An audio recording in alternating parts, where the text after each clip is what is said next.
Episode 216, Opportunity Knocks. Get ready. This is the World Organic News for the week ending 1st of June 2020. John Moore reporting. Decarbonise the air, recarbonise the soil. And I'm back in person after 2.5 weeks of garlic planting. Muscles I'd forgotten I had have been reminding me of their existence. Painful, just a little bit, but there's a joy to be in a body that's working and with a thing to do. Which brings us all to this interesting times we're living in. I know many people have been going up the walls in lockdown, and others have discovered the joys of gardening, and those of us that have been gardening for a while know what a solace there is in it. Now, about these interesting times, they've given us a few insights into a few things. The lower levels of pollution have been instructive. The quieter pace of life, the fact that everything has slowed down.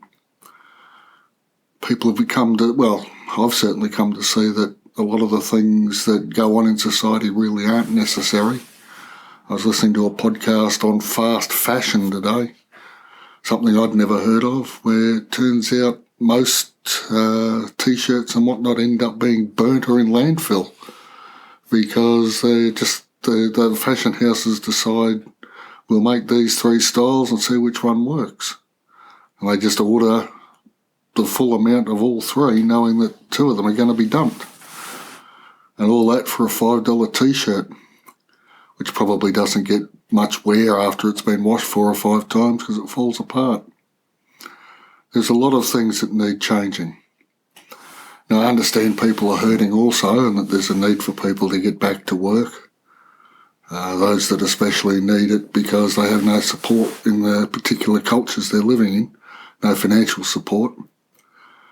And there's a certain dignity to work in some form or other.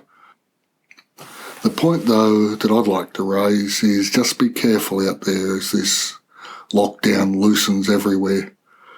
As I speak, there's all kinds of hoo-ha going on in the US, and who knows where that's going to end up. But across Europe, people are being allowed off the leash, so to speak. I don't see it as a curtailment of liberties. I see it as a standard public health thing that we've had to go through.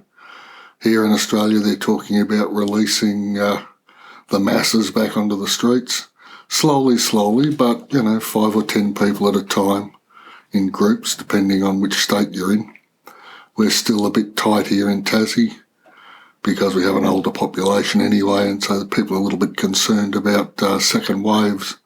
Now, I would recommend if you don't have to go and mingle with people, I wouldn't at this stage. I know missing loved ones is a thing, but equally so is the second wave, which seems to come with every pandemic, all the way back from the plague of Justinian through to the 1918 flu pandemic.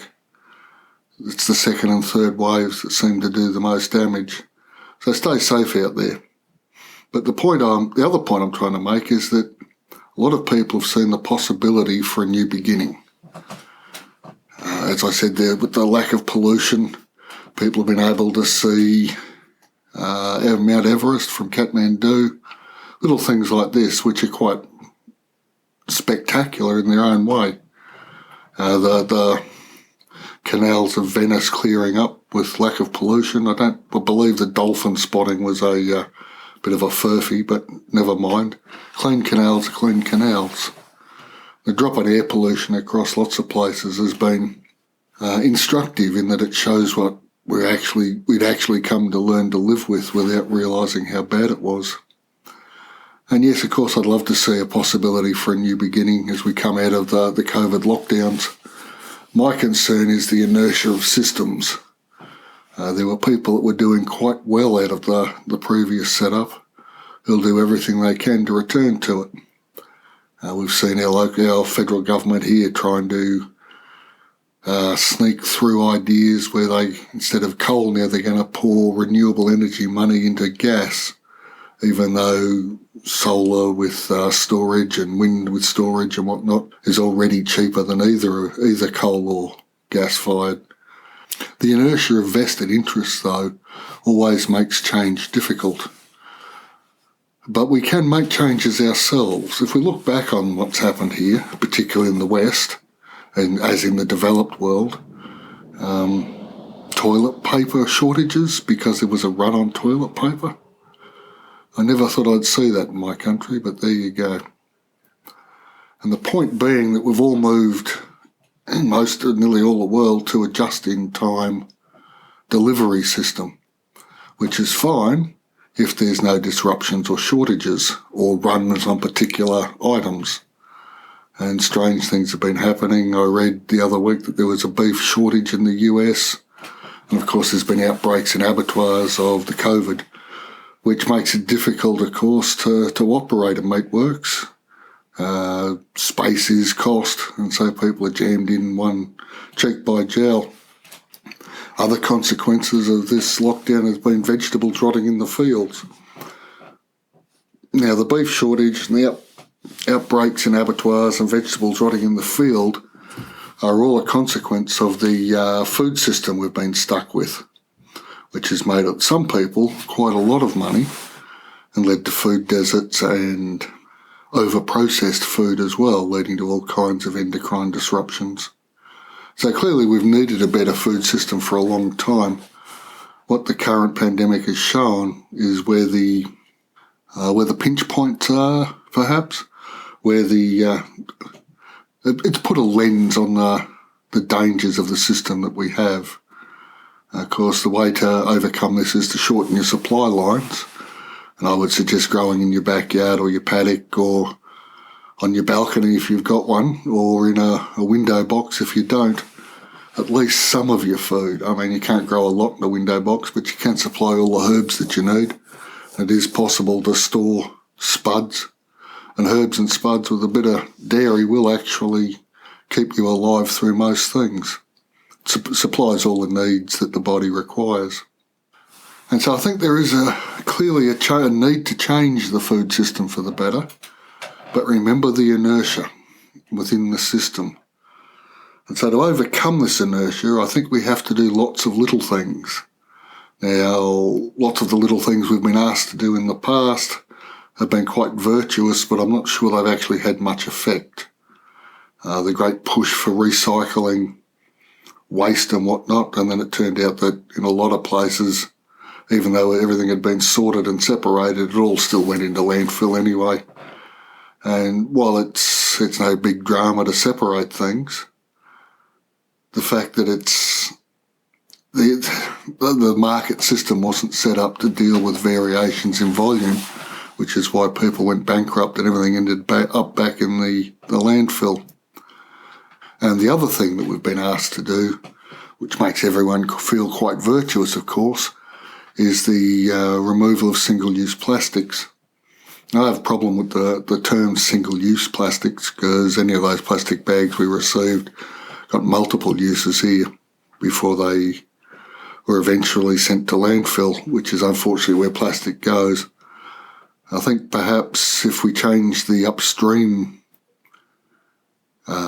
creation of plastics and did it from biodegradables rather than attempting to stop it at the bottom end where the people are, there'd be more beneficial effects.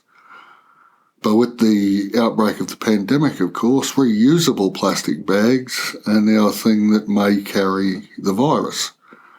So what I'm seeing in the supermarket when I go there is that either I'm being asked to fill my own bags, and that's no big deal, or with probably 80-90% of the people in the other checkouts I've noticed, they just buy new ones and let the cashier handle them because the cashier is allowed to handle them if they're brand new and haven't been out of the store.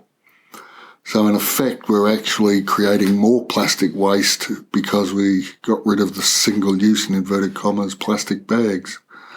There's always unintended consequences, I guess, and none of them are real good. So what can we do that will actually make a difference? I think, well, we can lead by example, obviously. And by that I mean we could be growing lots more of our own food, like I said. It will take a great stress off the system, and it distributes the food production across a wider area.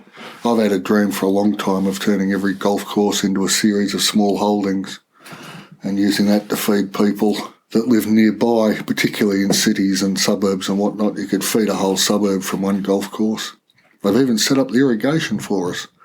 But I know that's going to upset a lot of people. But it's an idea to think about. So what can we do that's more practical other than ploughing up golf courses? Not that we'd plough anyway, of course, we're no dig. But you know what I mean. I think we need to grow more of our own food.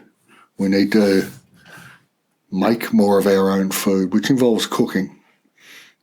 Now, bread is a thing that's taken off under this lockdown, with thousands of people starting on their wonderful, sourdough journeys. We've been doing it for years, but it's also wonderful to suddenly have other people join in. And it's been fascinating to watch the photographs turn up on Facebook.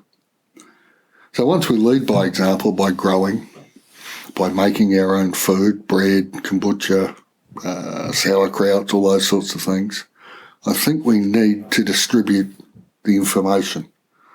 So blogs, videos, podcasts, whatever works for you. I know some people are good at writing, some prefer to be on video, some of us love podcasting, and there are people that do all three, of course. But I think it's important that we get the word out, because more than ever there's a need for people to see that there's another way of doing things. And this time it was toilet paper that there was a shortage of. There's no guarantee that whatever the next shock to the system is won't be related to food. And I think the more food we can grow ourselves or within our local area, community gardens, allotments, that sort of thing, the better and more resilient our societies will be.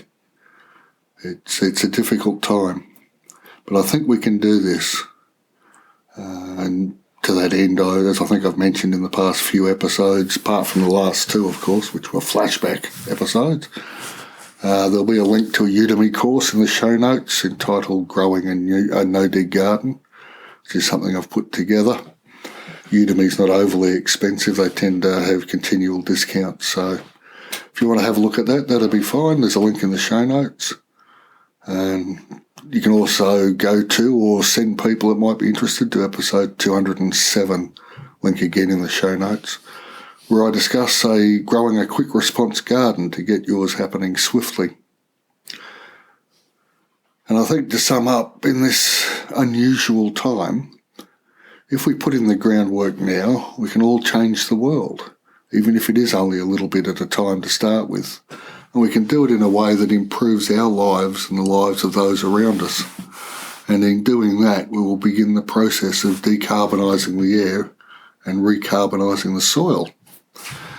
Thank you all for listening, and I'll be back next week.